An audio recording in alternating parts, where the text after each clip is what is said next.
Welcome to this final meeting on Myths and Mysteries of Egypt, lecture number 12. In order to understand how the Egyptian mysteries have been reincarnated in our fifth European cultural epoch of the consciousness soul, we must begin with the previous cultural epoch, the fourth, the Greco-Roman epoch of the rational affective soul. It was with the Greek civilization that a harmonious union between spirit and matter took place, expressed in the art of sculpture and in sacred architecture. We said that the temple was in fact the house of the god, and the sculpture was the simulacrum of the body of God. Thus, the spirit of the god went to dwell in its house, which was the temple, and in its body, which was the statue, the sculpture that was housed in the sanctuary of the temple. Therefore, matter in Greek times had become a cast of the spirit, in which form was obtained by subtracting the substance from the raw material, for example, marble, perceiving the etheric forces that surrounded and passed through it, and then subtracting the substance to obtain that form. For the ancient Greeks, the descent of the spirit into matter made matter highly attractive in such a way that this also had an effect on our fifth epoch of culture. An effect that has lasted since before the mystery of Golgotha and continues to this day. In all creations of that time of ancient Greece, spirit was incorporated into matter, and we can still observe this in the symmetrical lines of the temple and in the organic lines of the sculptures. Greek civilization had conquered matter without losing the spirit. However, they started changing already with the Roman civilization, which imposed itself after the Greek one.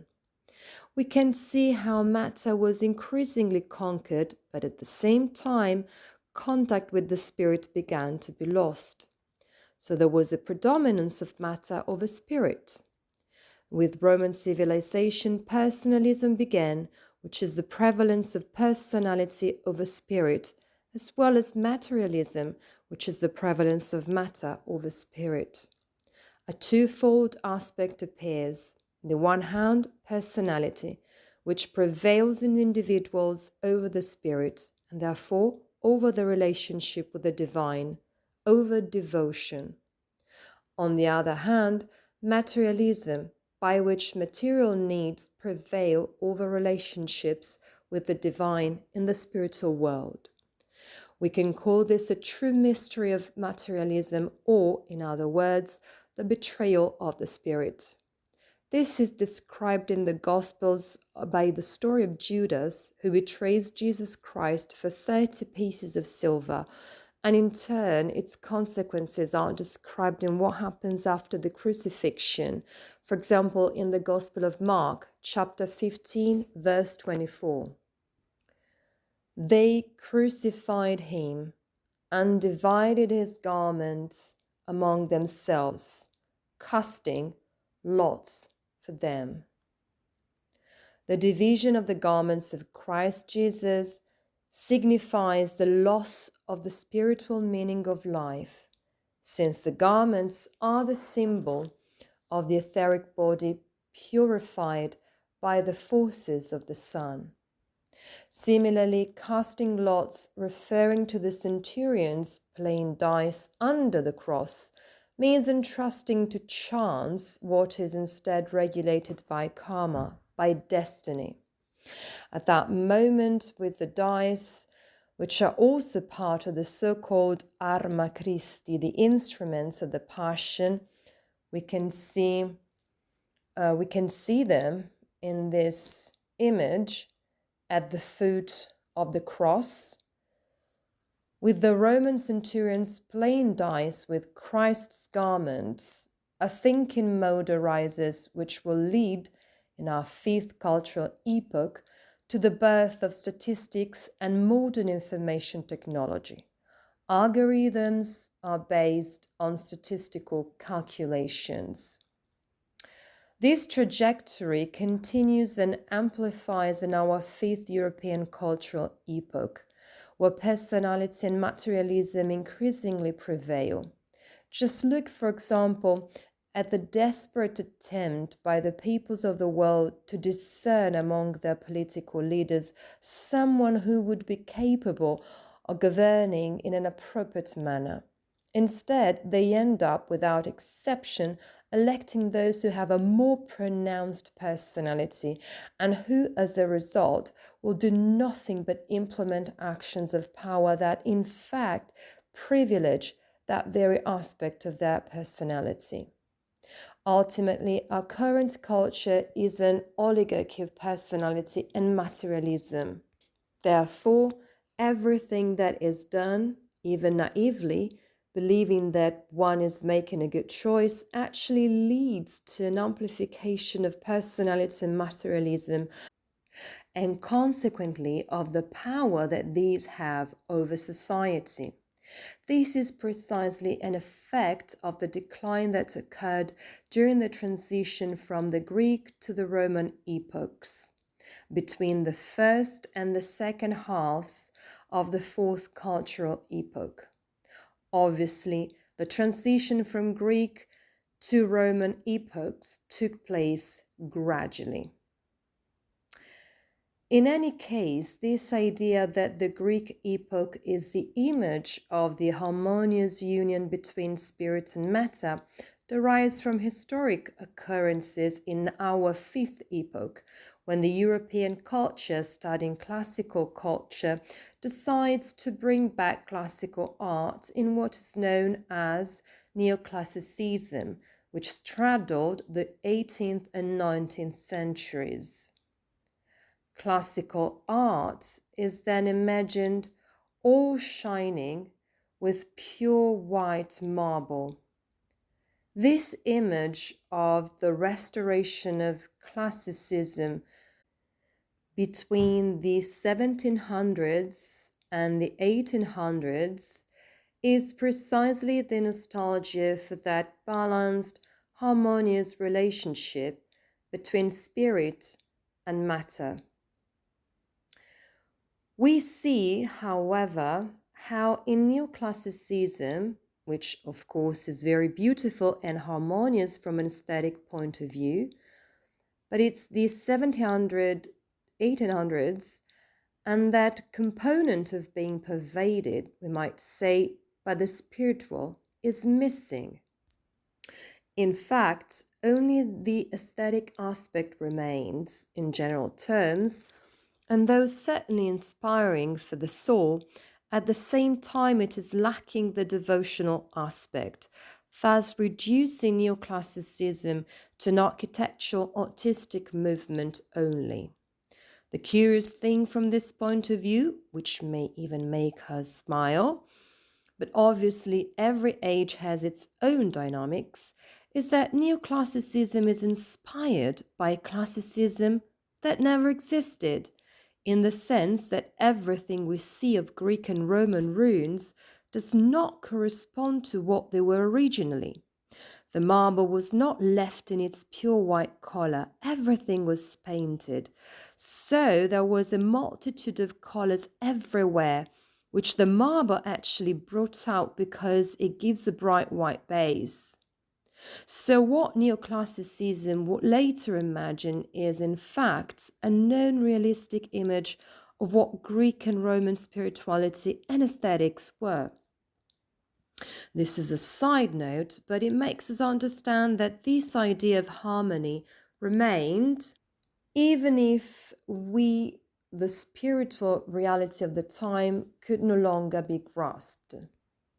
And this is obvious because in the meantime, the rational emotional soul had evolved with the end of the fourth epoch, and the consciousness soul had evolved to a certain degree. This trajectory continues in our fifth European cultural epoch, so that we have more and more power over matter, but progressively less devotion to the spirit. These two are directly proportional. The more power we have over matter and the more we know about matter from a scientific, naturalistic, materialistic point of view, the less devotion we have.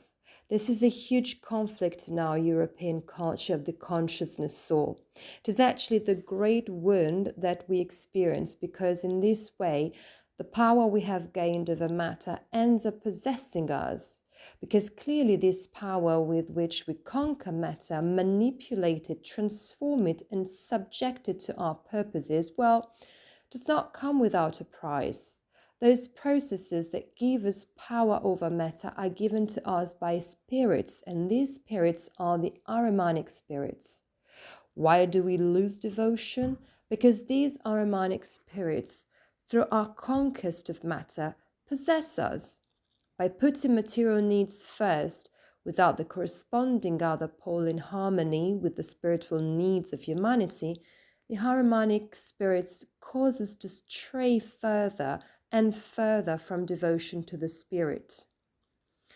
By giving us what we need from a material point of view, they own us. Therefore, the very objects that are created by us through our dominion over matter, the objects that we own us. This is because Ahrimanic spirits dwell in them, especially in technological objects. This does not mean demonizing them in absolute terms, but it does mean that if we do not accompany the use of these objects with the element of devotion and a living and consciousness relationship with the spiritual world, these Ahrimanic spirits, instead of remaining confined to the functioning of that object, to having given the forces to create that object and to shape the matter that forms it, begin to shape us. They begin to enter the soul of man, subjugating it. The more human beings tend toward having only material needs, the more the Ahrimanic spirits will be able to satisfy those material needs, the more they will possess the human soul.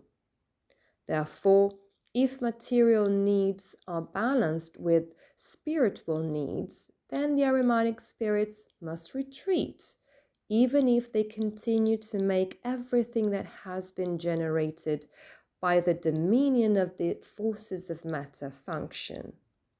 This balance actually means having redeemed the Ahrimanic spirits, at least to a certain extent. All the current efforts of our fifth epoch, almost all of them, are aimed at satisfying only material needs. And so the spirit is increasingly forgotten and escapes the form that has been imprinted on matter. This makes matter appear to be subject, though it is obviously an illusion, to weight, number, and measure, to the principle already mentioned of statistics, which is also the basis of information technology. Everything becomes quantifiable, meaning, for example, becomes data.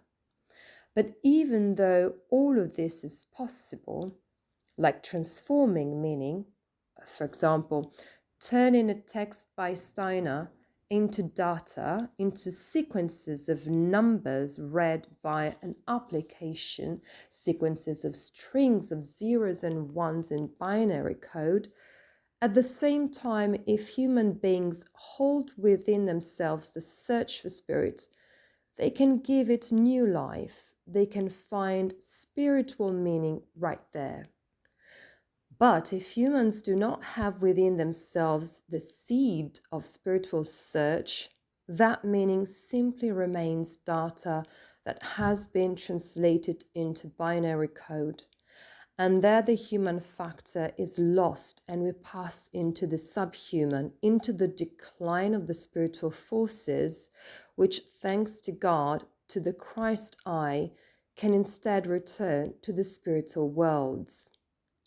We can see something different in the Egyptians. They had less control over matter and had far fewer resources than we do, though many more than we can imagine.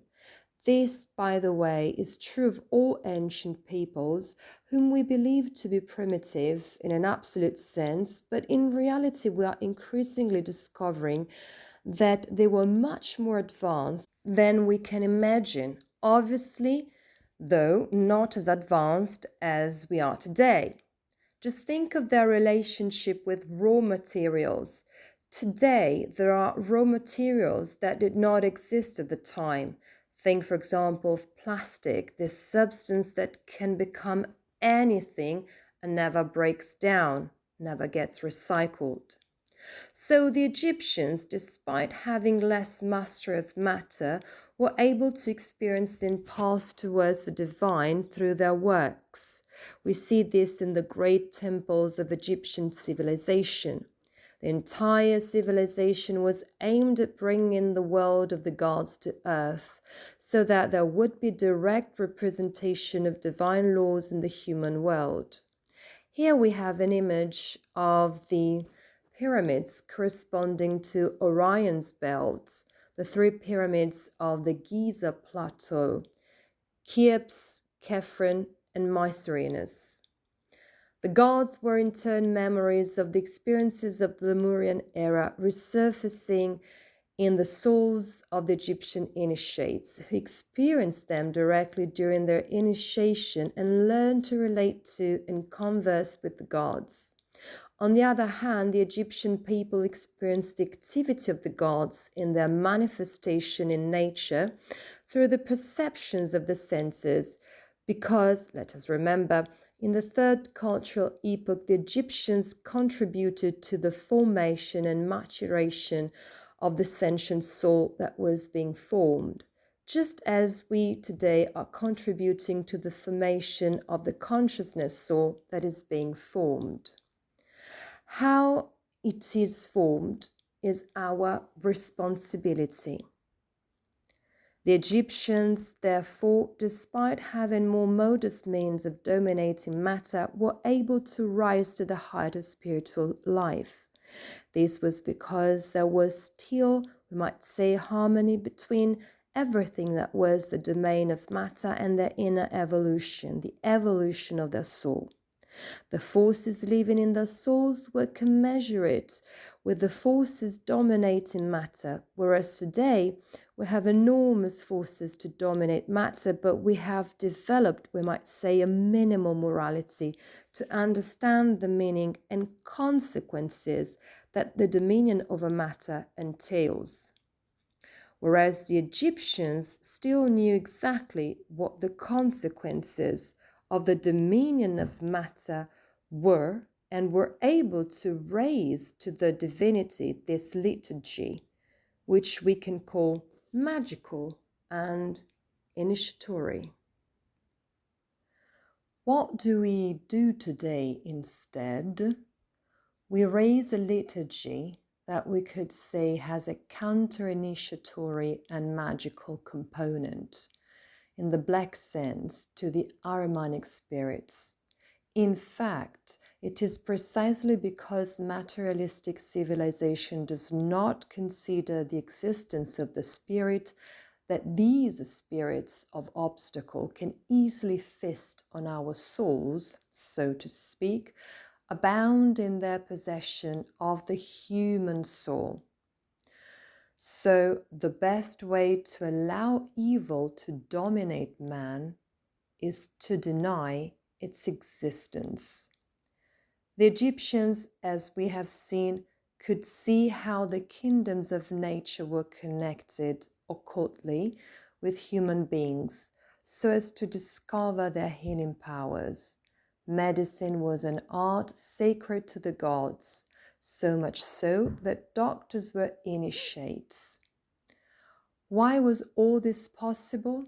Because the forces of knowledge and mastery of matter in ancient Egypt were still aligned with the inner forces at their disposal. the inner forces of their soul. The more knowledge grows and the greater the mastery of matter, the more moral forces are needed to ensure that human beings remain intact in a harmonious balance between body, soul, and spirit. The alienation we experience in our current cultural epoch is caused by the disconnection, the disharmony between knowledge in the activity of thinking, which is a broad sphere, but one that is unilaterally oriented towards matter, power in the sphere of volition, which is elevated but unilaterally oriented towards the dominion of matter, and finally, morality in the sphere of feeling, which, not being sufficiently developed, is unable to consciously follow all innovations brought about by science, techniques, and technology. A disconnection is created. Body, soul, and spirit of the human being are in disharmony. The body prevails over the soul and the spirit.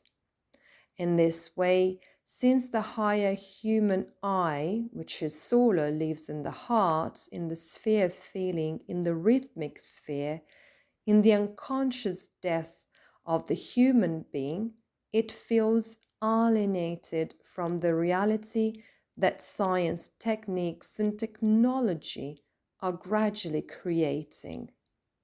So, why does the human being of today's European culture feel alienated? Because the higher self, which is unconscious in the majority of the Western population, we are unaware of its existence, is continually distanced from the everyday experience of life. Who is aware of this?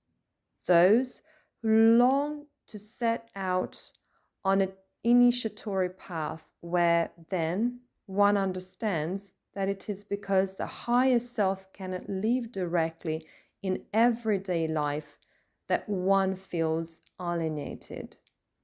And thus one begins to recognize the processes that hinder the action of the higher self and the lower self in the everyday life of the incarnated I. In the consumer society in which we live, any process that serves to create something, any object, is so powerful that human consciousness can no longer follow all of its steps. And so what happens? The process is as if cancelled out and all importance is shifted to the product of the process alone, to the things that are produced by the process, be it a production process, for example, or a creative process, any process. In this way, since the process is rhythmic and lives in the sphere of the human feeling, whose foundation is rhythm and precisely where human morality is cultivated, it is neglected. The whole consumer society is in fact based on giving such importance to the product, to the finished object, that the process, which is rhythmic, is excluded to such an extent that human beings are no longer able to experience consciously all of its stages. Human beings who manage to live in the rhythmic process become creatives, whereas human beings who are tied solely to the product become mere consumers, which is why it is called consumerism. So, consumerism actually implies that the majority of the human population becomes consumers without creative faculties. It is implicit. Furthermore, it is consumerism itself that cancels out the creative faculties of the majority of the population, of the majority of humanity, by inducing desires which are products themselves and therefore can be bought and owned. But since these objects, these products have been produced by Ahrimanic spirits, by de facto pacts with Ahrimanic spirits, these objects charged with these spirits possess the soul of those who have no yearning for spiritual seeking, thus generating precisely the alienation that we know. So what happens is that the more human beings dominate matter, the more they forget that their true being can only live in the rhythmic process, which is a creative process that has a rhythm.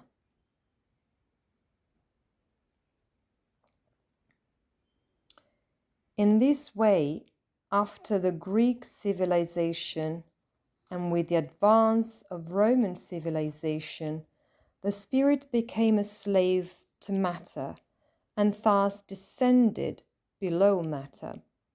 Western human culture has continued on this trajectory in our fifth European cultural epoch and has taken it to its extremes, particularly in the American culture founded by the Westerners.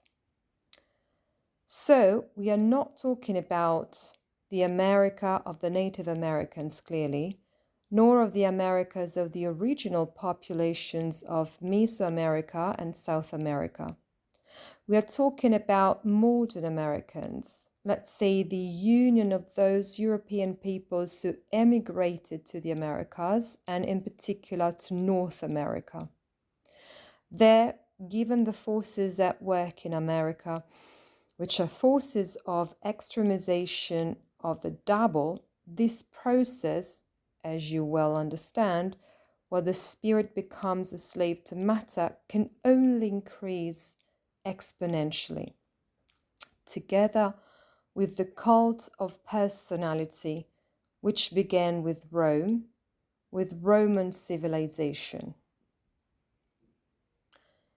Therefore, in the fourth cultural epoch, about halfway through the fourth cultural epoch, it was necessary for the Christ to intervene in order to overcome death in matter, giving strength for the resurrection of the human soul in the spirit, in the spiritual worlds, a path back to the spiritual worlds. The Christ, therefore, shows the way not only to find spiritual meaning in the things of the world, but even to infuse spiritual meaning into things that do not have it. This has become possible only after Christ. Therefore, even those things that were created by the Ahrimanic spirits, by the spirit of lies, Ahriman himself, and are thus emptied of spirit, thanks to the Christ, can be filled. Even though we are submerged in an Ahrimanic materialistic and personalistic civilization, despite this, the Christ gave to humanity the possibility not only of finding spiritual meaning in things, but even of creating it. Not only of finding light in darkness, but of making light in darkness. The Lord of darkness is Ahriman, and the Lord of light, of the warm spiritual light, is Christ.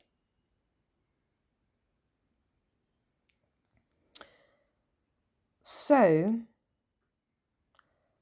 man, united with Christ, performs the great miracle of infusing spiritual meaning into Western civilization, European and American, that has progressively alienated itself from the spiritual meaning of life and of the things of the world. This overcoming matter brings such spiritual strength, the spiritual strength of Christ, thanks to which death can be overcome even on the outer physical plane, so that humanity can once again reunite with the spiritual world, even while living in the material world. And so the saint found, for example, in the Gospel of John, but also reported in other forms, in chapter 17, verse 17, is fulfilled. They are not of the world, as I am not of the world. That is, the human spirit, the I, dwells in the world but does not belong to it. We can live as I in the world, in everyday life, in relation to the things of the world, but we do not belong to the world. In this way, the things of the world are spiritualized through the I united with Christ. And it is in the Gospel of John that we find everything that shows us the way to find the Spirit in matters, and even to infuse spirit into matter, thereby spiritualizing it. We know that the coming of Christ was prophesied in the ancient mysteries and was indeed awaited by the ancient initiates, knowing that humanity must first descend and die in the tomb of matter in order to finally rise again in spirit. And it was precisely at the lowest point of humanity's descent into matter that Christ was able to manifest himself in human incarnation in Jesus of Nazareth, because it was only about halfway through the fourth cultural epoch that man became a person. If you remember, we said that the Roman citizen only came to recognize himself as a single personality under the Roman Empire. Before that, it was not possible. The community prevailed. Now, in the Roman Empire, the citizen has rights as well as duties. Roman law is the first totally human law, so it was only about halfway through the fourth cultural epoch that man became a person, that is, a personality, or if you like, an ego that wears masks, which is what persona means in Greek. This taking on of the persona, the mask, had already been prophesied in the mysteries and later in Greek theatre. So the initiates of the mysteries, when they celebrated the initiation of a candidate, wore masks. They wore masks, but the difference was that these masks were masks of deities. So the initiates represented deities during the initiation ceremony. When the mysteries were betrayed in ancient Greece, Greek theatre came into being, and there the masks were no longer necessarily of deities. They were masks of characters, protagonists or antagonists in the tragedies.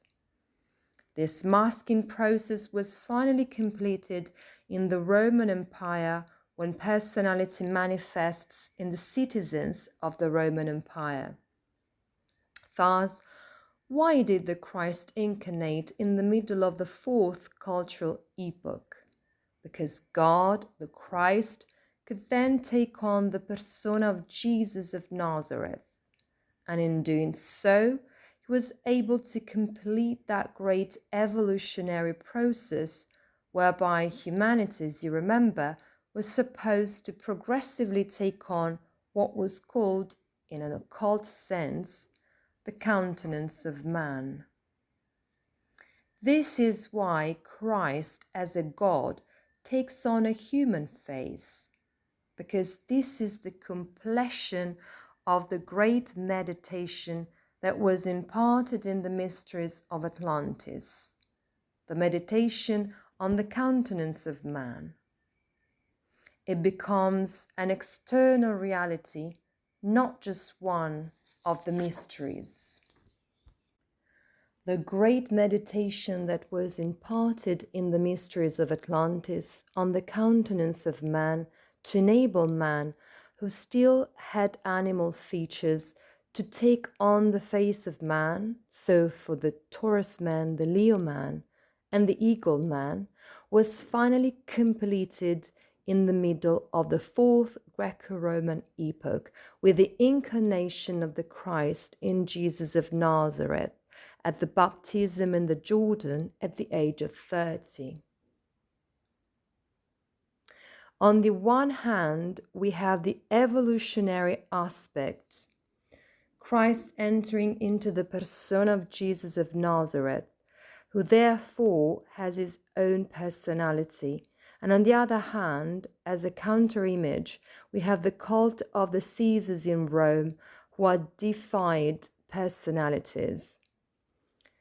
This is why in the Gospels we read the saying, which at this point we understand in initiatory sense: give to Caesar what belongs to Caesar, and to God what belongs to God.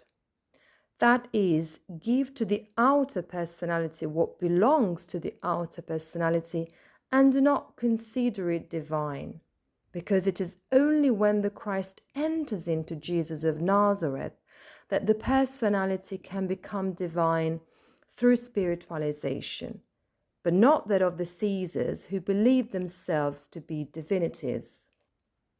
The process of spiritualization of the personality took place during the 3 years of the Christ in Jesus of Nazareth, and in this sense Jesus of Nazareth, as the vehicle of Christ, was prepared in the 2 ways that we have already mentioned. On the one hand, we have the high Persian initiate Zarathustra with his disciples Hermes Trismegistus, the founder of Egyptian culture, and Moses, the founder of Jewish culture, who together prepare the mystery of the Incarnation.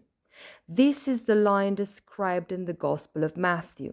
On the other hand, we have the line described in the Gospel of Luke, in which the heavenly soul of Adam is illuminated by the transformation body of the Buddha.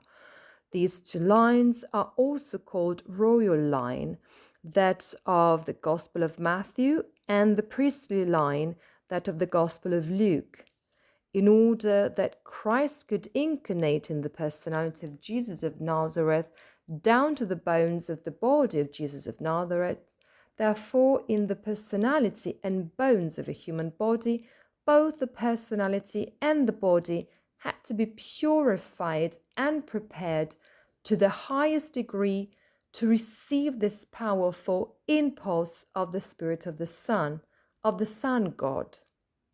It is thanks to Christ that the personality of which awareness was first gained within Roman culture, within the Roman citizens, now could finally be spiritualized, as could the bones themselves.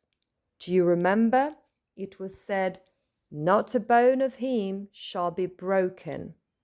So this spiritualization is twofold, taking place both in the personality and in the bones, right down to the bones. In other words, both on the most superficial part of the human being, the personality, and in the deepest part of the body, the bones. And in fact, the personality as a persona, as a mask, Jung will talk at length about this mask that we assume called persona, which is what we appear with in the world and with which we relate to others.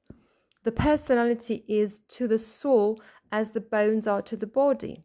The Personality is the highest crystallization of the soul, just as the bones are the highest crystallization of the body.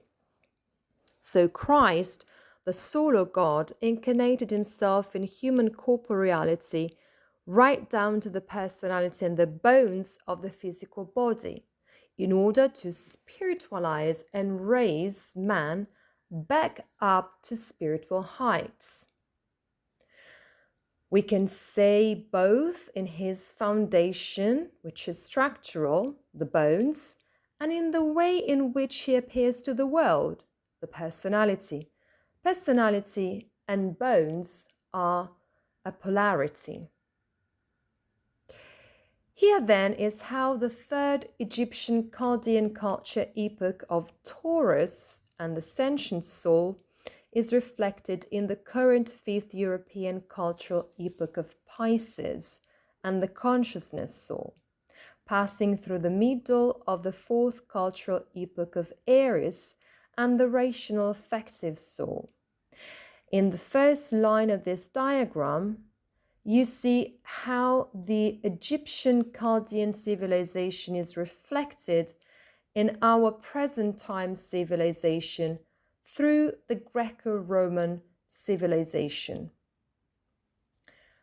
We find ourselves at the crossroads where we either continue with the decline of personality and materialism, or, to put it in another way, of the most crystallized part of the soul and the most crystallized part of the body, and transform everything into dead bone, die in the tomb of matter, or we follow the spiritual yearning of Christ, grasp these forces of resurrection, die in the tomb of matter, and rise again in the spiritual world. That is, we spiritualize the personality, and gradually, in the distant future, our whole body down to the bones. What we can spiritualize for now is the personality, which instead of being, say, a fixed mask with which we identify rigidly, becomes so transparent as to allow the higher I, which is like a sun that we have in our hearts, to shine through it. Of course, we still retain a personality, but in fact, is no longer a limitation for the spirit. Rather, it becomes the main servant of the spirit, of the higher I, of Christ within us. Just as Jesus of Nazareth was a pure personality, so pure that Christ could shine through him, and just as his body, refined over the various generations listed in the Gospels of Matthew and Luke, was a vehicle through which Christ could penetrate right into his bones at the crucifixion. If we want to have an image of an ordinary human being, not Jesus of Nazareth, who were to incorporate a spirit like that of Christ, essentially the image is that he or she would be consumed instantly, because the spiritual impulse is so powerful that it burns everything that belongs, we can say, to the world of darkness. Essentially, very little would remain of that human being. This is just to have an image that helps to understand what it meant for Jesus of Nazareth to allow Christ to incarnate in him. In the Egyptian Chaldean epoch, as we said, we find the spiritual experiences of the Lemurian era in a new form. In this primordial past of humanity still in evolution, the Egyptian initiate was able to experience how spiritual evolution had generated physical evolution. Do you remember what we said about how animals are generated, for example? This happens in such a way that in the human being, the spiritual archetypes evolving in the spiritual worlds emancipate themselves, detach themselves gradually from the human being when the human being passes that stage, and become the animal archetypes that generate the physical life forms proper to animals evolving in the physical world, crystallizing in the physical world.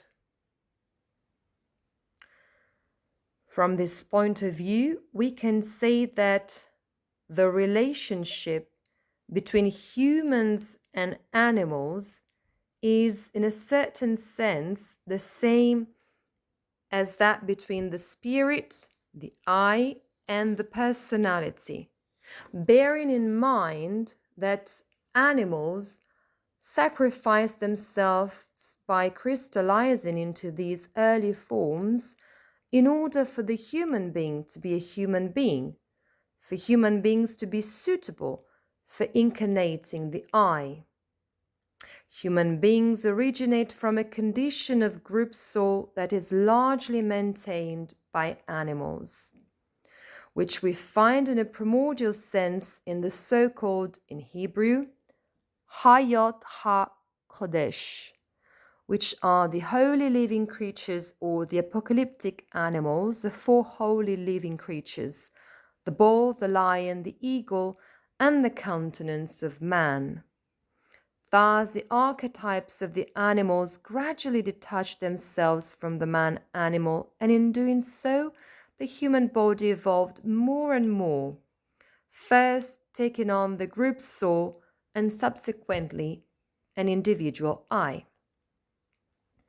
In human populations whose souls had incarnated in Lemuria and in Atlantis, we talked about this in the very first meetings. The group soul still remained.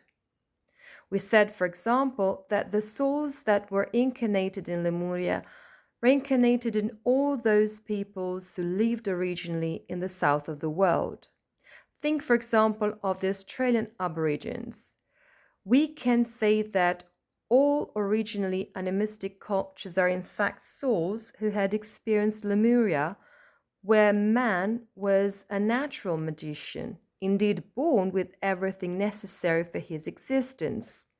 In a sense, this continued in the Atlanteans, in whom this faculty of relationship with nature remained as a memory, a deep relationship with nature, which was also of a creative nature. Both the Lemurians and the Atlanteans were basically magicians, especially in Lemuria and in the first half of Atlantis.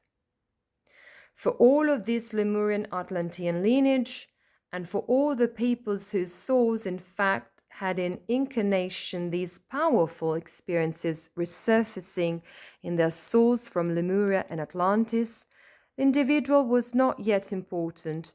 Only their lineage and ancestors were. It was only after the flood that individuality began to develop more and more. At the same time, memory also developed. In the Atlantean, memory was still prevalent. Then, in the post-Atlantean era, memory could still go back to the ancestors for centuries and centuries, as long as there was consanguinity within the same lineage. In this sense, there was a group I that went back to the ancestors, so much so that the individual identified with her lineage generation after generation. Today, we have little memory. In ancient times, human beings had much more memory, a memory that was able to go back to all ancestors. That is why in Genesis it is mentioned that the biblical patriarchs Adam, Enoch, Noah lived for centuries. In fact, they lived in the full ancestral memory of those who shared the same bloodline, sharing a group soul and identifying with the group I, to the point that individuals were not given names between birth and death, but rather the memory was prolonged for centuries in the series of generations, sharing the same name and sharing the memory of the generations themselves. So, for example, in the Old Testament, we read, "Me and my father Ibrahim are one." And this feeling was precisely that of being one with one's ancestors. The memory was the same and was passed down from generation to generation, as was the name. This feeling lived on in the Atlantean era, even through the flood, although it gradually diminished. It continued into the post-Atlantean era and was present to a certain extent before the mystery of Golgotha. In some cases, even after, but obviously less and less. It is a gesture, let's say, that is shrinking, beginning with Atlantis. Living in the group soul and identifying with the group I, as Steiner tells us, also had consequences in the afterlife. Why? Because after death, the soul passes through two states of consciousness, the purgatory or kamaloka, where, as you remember, the soul gradually frees itself from earthly desires and attachments that it can no longer satisfy, and then the devakan for a longer period of spiritual experience that can last for thousands of years.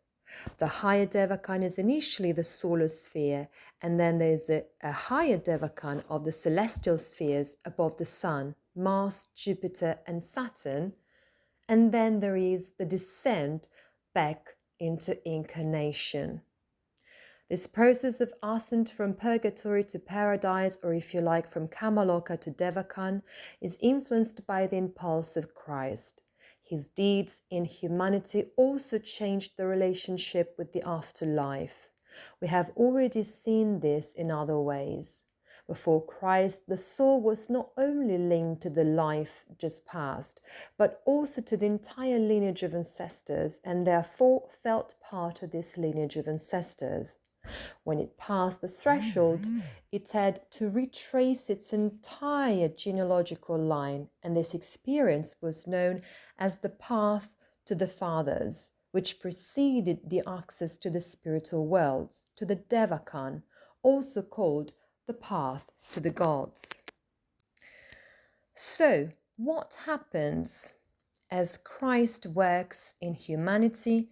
Humanity becomes increasingly individual, and therefore the need to recapitulate not only one's own life but also that of one's ancestors is shortened. Indeed, as we become individuals, the need is to recapitulate only our own lives. So, as man, through the impulse of Christ, frees himself more and more from his ties to his ancestors, and therefore also to his homeland, becoming more individual, more conscious of himself as an individual, the path to the fathers, which in Sanskrit is Pitriyana, becomes shorter. Conversely, the path to the gods, the Devayana, can become longer. Those in whom the Christ impulse has not yet worked sufficiently, and therefore feel deeply attached to their bloodline, still have to travel a certain part of the path to the fathers before they can enter the spiritual world. And here Steiner says that the term Devakan is a simplification and a distortion of Devayana, meaning the path to the gods. So Devachan or Devakan would be Devayana. All this means that the more we are imbued with the impulse of Christ, the more we become individuals, the less we need to recapitulate the lineage of ancestors once we cross the threshold. We can actually see this in everyday life because today our sense of the ancestors is not identifying. We no longer identify with them. Every single member of a family is recognized as an individual, and when they are not, it is a big problem. When they are identified with other members of the family, it becomes a big problem, even of a psychological nature, whereas in the past, it was the exact opposite. If you were an individual, you had to be an initiate, because otherwise you were an outcast of society. And often, moreover, the initiates were outcasts of society because they suddenly found themselves outside of a group belonging, because they experienced themselves as individuals ahead of time. So what did they often do? They traveled from place to place, bringing evolutionary impulses to the people of those places, and therefore they led a solitary life, or they disguised themselves in some way, adopting the customs of a specific place and introducing these evolutionary impulses to the people of that place. For the ancient Egyptians, what we might consider spiritual theory, so to speak, was instead a practical life experience, especially with regard to the mysteries. The Egyptian initiatory mysteries were intended to make the initiate, that is, the pharaoh, the queen, or the priests, in various capacities, capable of experiencing the gods and therefore themselves as I, ahead of the rest of the people. This applies to all initiation processes in the third cultural epoch. The pharaoh was called the son of Horus, even Horus himself, because at that point he was no longer just a human being. In him, a principle came to be experienced in prophetic form, an individual spiritual principle, namely Horus. So the pharaoh was the living embodiment of the forces of the group I of the soul of the Egyptian people, experienced ahead of time as an I. So why was the pharaoh revered as a god? It was not the same as for the Caesars, who were personalities. It was because the pharaohs had a natural relationship with this being Horus, who gave them the prophetic image of being an individual, capable of leading the people. And so the pharaoh radiated thoughts, feelings, and impulses of will throughout the soul of the Egyptian people. In this way, the people were in fact the body of the pharaoh. The individual members of the Egyptian people were the limbs of the pharaoh, who had the perception of the group I. The people then were performers of the divine will, of which the pharaoh was a mediator through his prophetically experiencing the incarnation of the I, which is the god Horus himself. We have said that Osiris is the cosmic I and Horus is the I that is becoming individualized. Isis is the soul that mediates between these two conditions.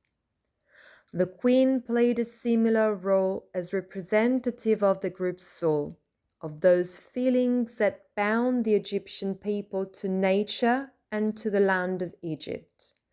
So the queen, with the strength, founded the very action of the pharaoh, actions that otherwise might have been, let us say, too impetuous and also incapable of taking root, so to speak. So the queen mediated between the divine will in the heavens, which was sensed by the pharaoh, and the human activity of the Egyptian people on the land of Egypt. Thus, when the ancient Egyptian initiate looked into the soul of the people, he saw Isis incarnate, who was the group soul of the people and was influenced by the lunar forces. At the same time, he recognized in Osiris the solar forces that acted in the pharaoh, who was experiencing being an individual in advance. Osiris, who would give birth to Horus through Isis. The cosmic spirit Osiris fertilizes the human soul, and the human soul gives birth to a son, the I, the individual I, that is Horus. So, you understand that the pharaoh identified with Horus and the queen with Isis. Osiris, as the cosmic I, was still invisible in the physical world. He is called the god who, having died, goes to reign in the afterlife. What does this mean? That he still belonged to the spiritual world. Why?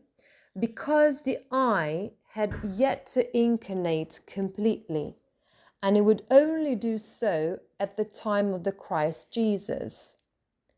Osiris, therefore, manifested himself only after death, and for this reason, the soul of the deceased united with Osiris was also refined and became itself an Osiris, as described in the Book of the Dead. So when the I, the soul of the ancient Egyptian initiate, passed through the experience of death, it could unite with Osiris, who was the cosmic I. The Book of the Dead was accessible only to the initiated pharaohs, queens, and priests, but not to the people, because the people were in fact the collective body of the initiates, in particular of the pharaoh. The difference between the pharaoh and the queen and priests was that the priests were from the lineage of Abel, the priestly lineage, while the pharaoh and queen were from the lineage of Cain. There was a role, it was well divided between priest and pharaoh and queen, but both had to be present in order to produce a harmonious, effective action on the evolution of people. This also applies to other peoples of this third cultural epoch. Whereas if we go back to previous cultural epochs, the Paleo-Persian and Paleo-Indian, there were still priest kings. It was actually the lineage of Abel that dominated that of Cain, to which only craftsmen, blacksmiths, merchants, and so on belonged. Merchants of Cain's lineage did not reign during the first two cultures. The pharaoh, before his initiation, was prepared to experience all this not only as theoretical knowledge, but as a living inner experience. The pharaoh had to sacrifice part of his being, that is, part of his etheric and astral body, in order to make room for the union of Osiris and Isis within him, which gave birth to Horus, with whom he identified. Therefore, the pharaoh never acted for himself. Everything he did, everything he said and decided was a manifestation of the divine, in particular of Horus as the son of Osiris and Isis. It was an individual experienced I in anticipatory form. Hence, the Egyptian initiation, and indeed all ancient initiation, was never just knowledge, but above all, sacrifice of one's own etheric astral personality. It is for this reason that the Romans, who did not want to sacrifice their personality, deified it in a decadent way. And that is why the so-called madness of the Caesars occurred, this madness of the Roman emperors, because gradually this personality acted in such a way that during the initiations, which they too had into all the mysteries that had entered Rome by that time, what happened was that they were not initiated into the corresponding deities, but into the corresponding counter-deities. This literally led to madness, because the personality and materialism had an expansion, so to speak, in the realm of the counter-divine, that is, the spirits of the obstacles. Steiner speaks of this in the fifth Gospel, when he talks of the relationship of Jesus of Nazareth with the mysteries of paganism, which had fallen into decay at that time. So, by sacrificing the etheric astral personality, the Egyptian initiates could be filled with the soul of the people and receive the connection, the relationship with the corresponding deities. Osiris, Isis, Horus, but also with other deities in which they could be initiated. Do you remember we said that in some forms, for example in sacred medicine, initiation was into the mysteries of Sobek, and so on. This image of initiation is also found, if you go for instance to visit the Egyptian Museum in Turin, in the serpent Uraeus that was placed on the crown, on the tiara, on the forehead, indicating that the third eye had been awakened by a new form of clairvoyance. Can you see it here too? This cobra placed above the third eye. If you remember, the Lemurians had a third eye like a lantern with which they illuminated the astral darkness. The pharaohs represented this event, which was supersensible at that point, with the Uraeus, the serpent of wisdom, the symbol of the fact that they could clairvoyantly perceive the divine reality of the gods as well as that of their people. It means that they had opened their third eye like the Lemurians. Obviously in a different form, but still, it was the faculty of the third eye. And if you remember, we said that in Lemuria man was passing his animal stages, one phase of which is serpentine.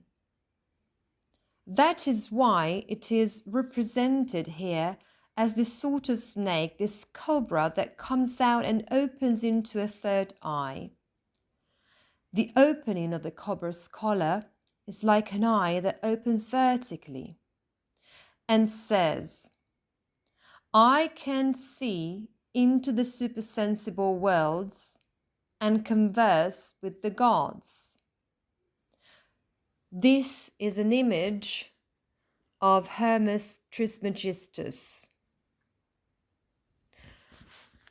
So the ancient Egyptians, with their profound spiritual vision, were primarily concerned with the strength and purity of the group's soul.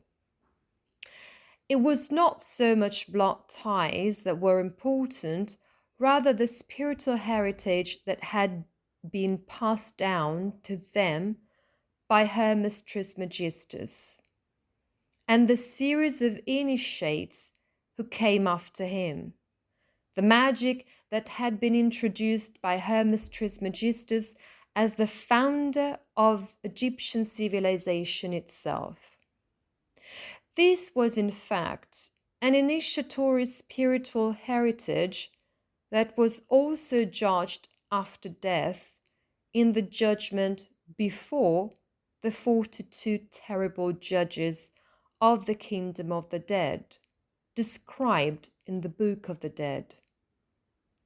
These 42 terrible judges of the court of the world of the dead were 42 spiritual ancestors. They were, we can say, 42 initiates who came before and who had transmitted the initiation of Hermes Trismegistus to the subsequent initiates. So we can also say that they are 42 disciples of Hermes Trismegistus.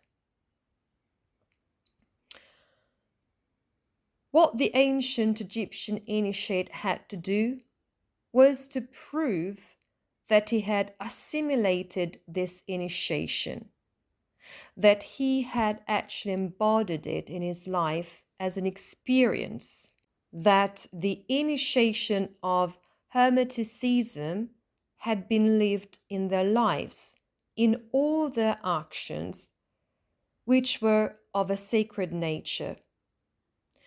There is a correspondence between heaven and earth, between the world of the gods and the human world.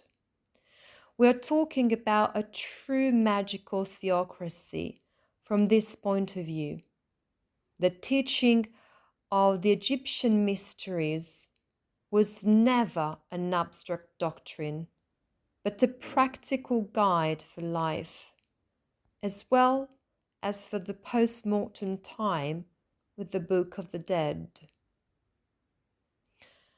So, a guide for life, both as incarnate beings and as disincarnate beings.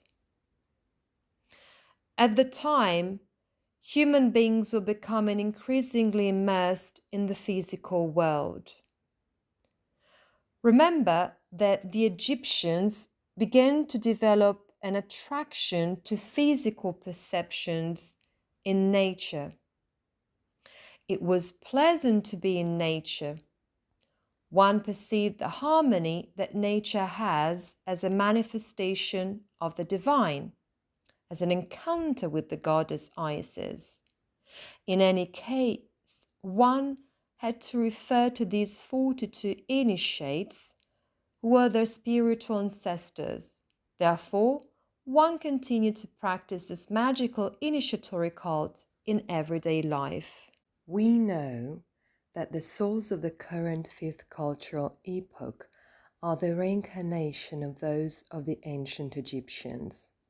This is especially true for the Italian people. It applies in general to all European cultures, but especially to the Italian one. And we talked about this Italian aspect, so to speak, in the series of the great figures of the Renaissance. But it also applies to other souls who incarnate in Europe. The experiences that humans had in the Egyptian epoch remain woven in the soul and re-emerge in our current cultural epoch in the form of ideas and, for example, as scientific theories.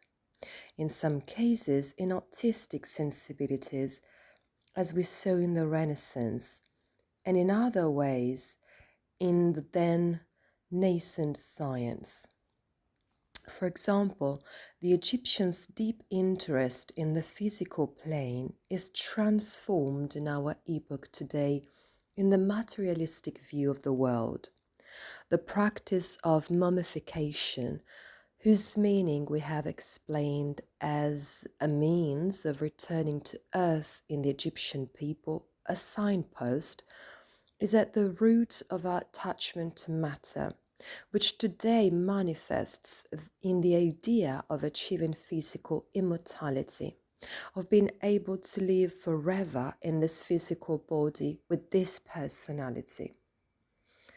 It is one of the goals of present-day science that is effectively denying the possibility of a spiritual transformation, a spiritualization.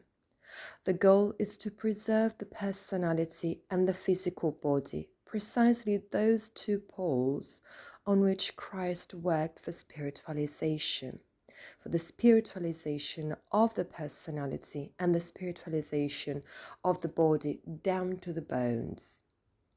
An initiator of the Egyptian mysteries who had spiritual experiences of Osiris, Isis, and Horus, and who reincarnates in the current cultural epoch in Europe, experiences the resurgence of an unconscious memory of those experiences. Being an unconscious memory, those spiritual visions are clouded, covered with veils of illusion by the harmonic spirits of materialism, and present themselves in the form, for example, of mechanistic, materialistic concepts deprived of their spiritual meaning. Thus, present-day European culture is in effect a materialized reincarnation of the ancient spiritual experiences of the Egyptians. We have, for example, especially in certain great spirits incarnated in the Renaissance, which is the epoch in which art culminated and modern science originated, the re-emergence of memories of the experiences lived in ancient Egypt.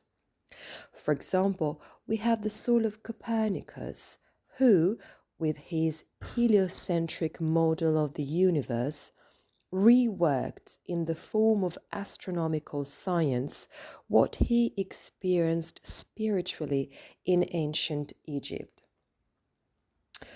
Kepler, too, with his laws describing the movement of the planets around the sun, recalls those experiences in ancient Egypt.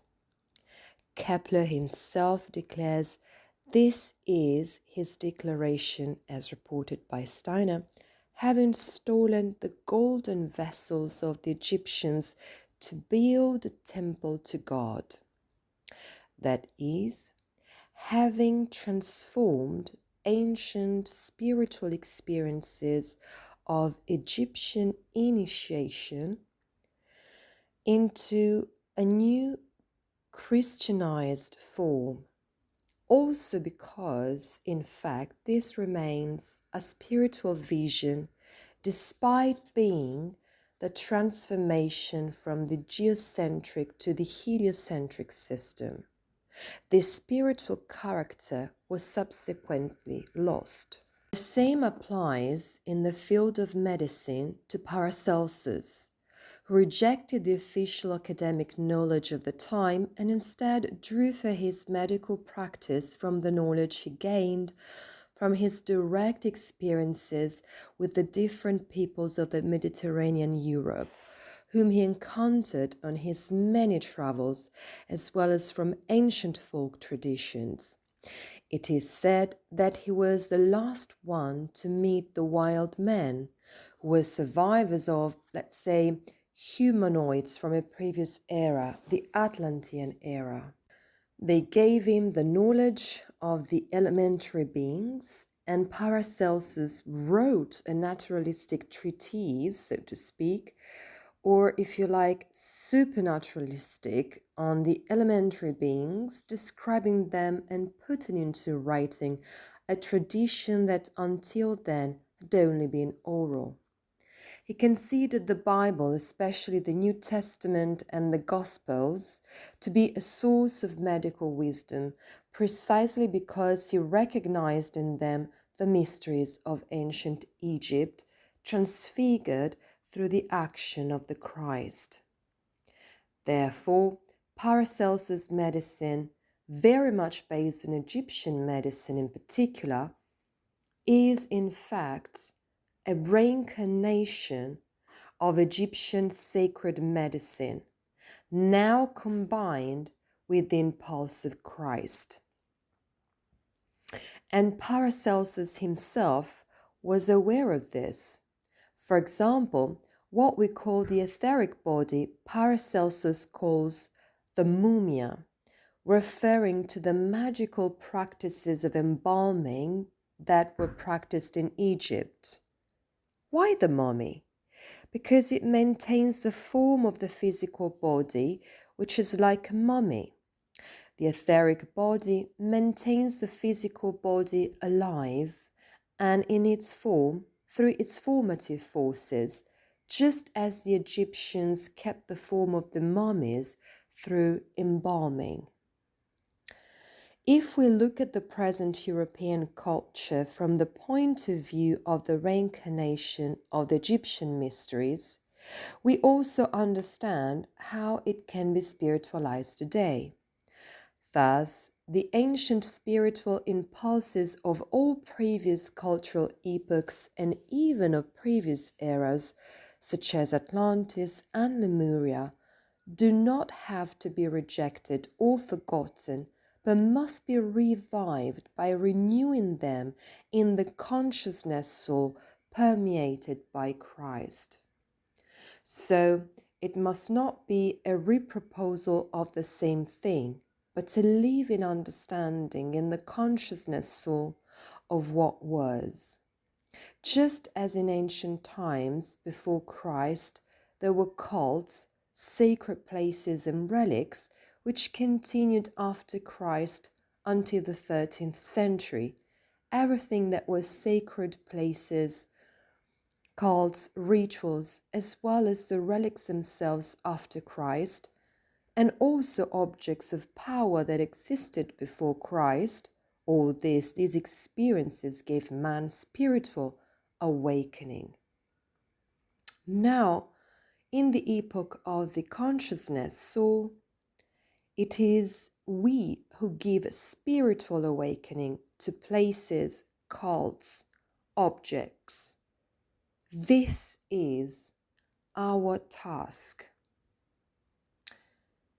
It is, if you wish, a recovery of spiritual impulses in their various forms, places, objects, practices from previous epochs, this time resurrecting and renewing them in the consciousness soul permeated by Christ.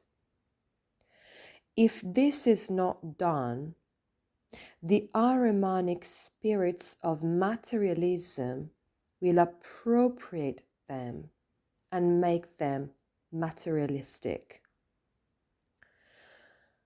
There is not a single part of human culture that does not actually originate from the spiritual experience of the mysteries, because the mysteries are the source of all human culture.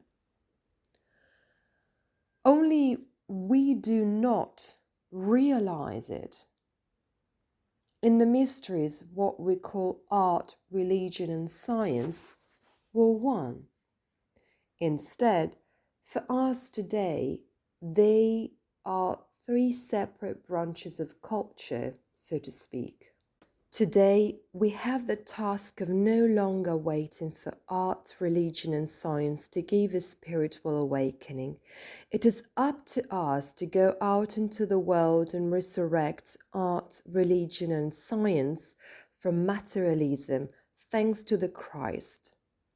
Steiner also says, echoing the fact that the path of the fifth epoch, the Western initiatory path of the fifth epoch, is the Rosicrucian path, that especially those who study the natural sciences, which today are materialistic, can benefit from deepening the study of anthroposophical spiritual science, provided that they do not let themselves be suffocated by materialism and are capable of gradually spiritualizing their knowledge of natural science.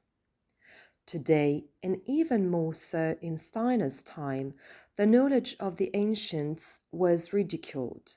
Remember that there were positivism, which was convinced that materialistic science was the salvation of humanity. We're talking about the 20th century, and we know very well that this kind of attitude gave rise to the great totalitarian regimes. So, those who today ridicule the ancient knowledge and the relationship with the gods and believe that these were somehow abstract like our intellectual knowledge of today have understood nothing. It is a form of superstition that materialism practices towards ancient cultures, and on the other hand, materialism gladly makes us replace the worship of those gods who are considered somewhat naive and primitive with other much more powerful and much more harmful deities. For example, money first and foremost, power, authority, without us even realizing it. The cult of personality. Anthroposophy as a whole, as can be gathered by its name, can be understood esoterically as a reincarnation in the consciousness soul of the wisdom of the Egyptian mysteries. We had the mysteries of Isis, today we have the mysteries of Sophia, and Steiner also calls anthroposophy the new Isis or Isis Sophia. So when we meet, when we gather to do spiritual science, anthroposophical science, to do anthroposophy, it is not to parrot, so to speak, anthroposophy as it is printed in books. Study is a necessary phase, absolutely. This is a path of knowledge, so it begins with knowledge, but must always be accompanied by knowledge. But we cannot stop there. We do not do anthroposophy if we parrot anthroposophical dogmas. Anthroposophy dies there. It is only if we actually do anthroposophy, if we practice anthroposophy. Therefore, it is not to accumulate knowledge or learn occult truth, but instead to bring forth an inner impulse to action, a living feeling that becomes a wheel that operates in life. Anthroposophical spiritual science is not just a doctrine to be studied, but the actual resurrection of the Egyptian mysteries in the form of life impulses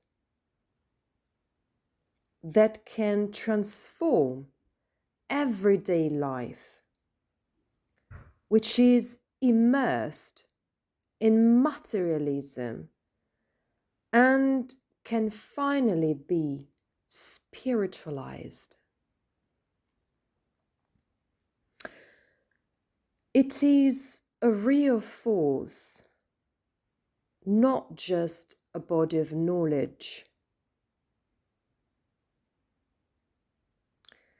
Knowledge is a necessary but only initial aspect, which becomes a support for this force.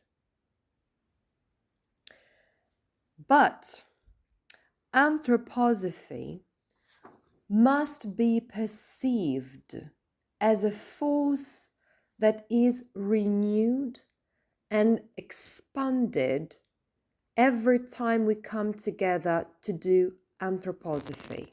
It brings an impulse into the world. This is despite the fact that today it is considered a pseudoscience. But we know that we will recognize it by its fruits. So what is the fruit of the so-called true science that has turned into the religion of science, into scientism?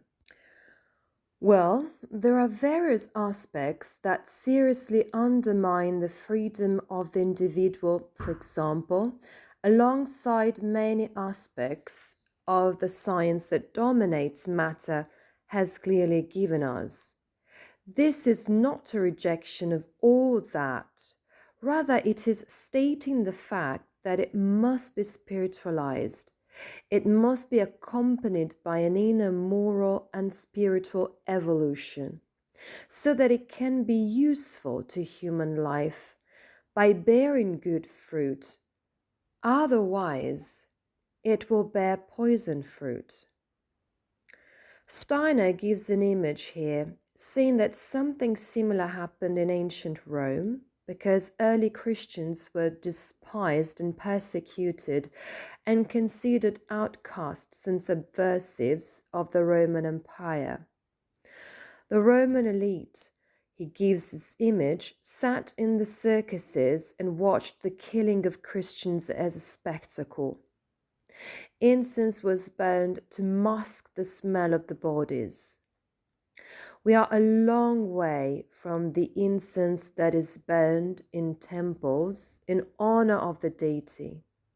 Despite this, what was a minority had within it an impulse of life, a very powerful impulse of life, which was the impulse of Christ. This is especially present in early Christianity and Christianity of the origins, as it is in Celtic Christianity. That is, in the impulse of the South, the Paleo-Christianity that developed in the catacombs of Rome, and the impulse of the North, Christianity as it evolved with the Druids. One macrocosmic solar, that of the Druids, and one microcosmic, the one that developed in the catacombs of Rome, among others that thrived in what we call the Mediterranean area.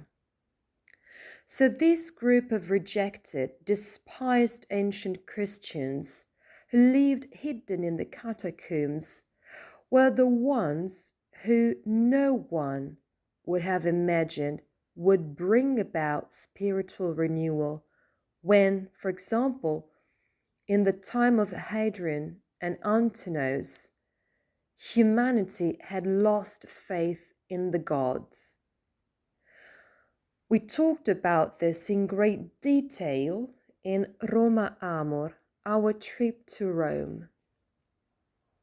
In the catacombs, ancient Christians erected altars, turned sepulchres into altars, which is why even today in churches, the original shape of the altar is in fact a sarcophagus, which is also the place where Jesus' body was laid to rest. And it was there that they burned incense in honor of and as a sacrifice to the Christ, who had already sacrificed himself. It was obviously a small version of what Christ's sacrifice had been. The incense that was lit on these sarcophagi, on these tombs, was the hope that was kindled in spiritual darkness for the renewal of spiritual life.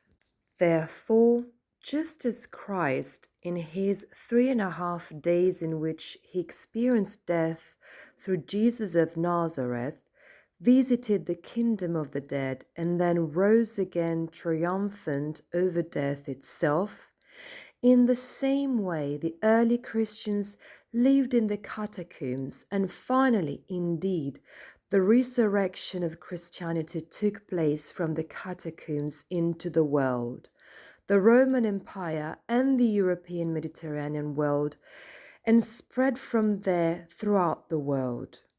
Even today, in the catacombs of Rome, Steiner says, you can feel this mysterious force of hope, this cult of hope that Christ could rise again, that Christianity could rise again as Christ had risen. Christianity tended the dead in the catacombs just as Christ had visited the kingdom of the dead and then had risen again. Thus, we can say that the Roman Empire gradually disappears, or rather collapses, with everything that constituted its power and magnificence, while the seed that had been planted in the catacombs rises to the surface and fertilizes the world, becoming a force of civilization for the Europe we know today. Today, those who cultivate anthroposophical spiritual science are often despised, just like the early Christians, and this was true especially in Steiner's time. For us, it is a little different, but we can still relate to this experience. Steiner recommends that we maintain this strength of spirit and trust in what the future will be. For natural science itself will gradually recognize the truths of the anthroposophical spiritual science and thus reach its own limits, where it will find the encounter with the Spirit of Christ. And then there will be the spiritualization of science, when even the laboratory table will become an altar. It will be the spiritualization and redemption of the Ahrimanic spirits. These will be observed progressively in the second half of our cultural epoch, the fifth, and in the first half of the sixth cultural epoch. The process will only be completed at the end of the sixth cultural epoch. So the disciples of the anthroposophical spiritual science are called to work for the future, for this bridge that is being built from the fifth cultural epoch to the sixth, even if they are misunderstood today. And Steiner reminds us, we must not allow ourselves to be captured by the Luciferic double, by the Luciferic spirits. It is not a question of pride, but rather of the fact that we become responsible for the future evolution of humanity, which we are creating by practicing anthroposophy, the spiritual seeds that are planted for the next cultural epoch. In particular, the realization of universal brotherhood, which is a great ideal today, and which can be realized in the sixth cultural epoch, the age of Aquarius. And so I conclude by saying that those who want to work as pioneers of the sixth cultural epoch come together in a mystery school, renewed to celebrate in the temple the new mysteries of anthroposophy, the reincarnation of the Egyptian mysteries in our epoch. This is why Rudolf Steiner places at the heart of what was first the Theosophical Society he led, and then the Anthroposophical Society, the so-called service of Misraim. In Hebrew, Misraim means Egypt, so service of Egypt, because it is the cult of Egypt reincarnated and spiritualized in Christ in our fifth cultural epoch.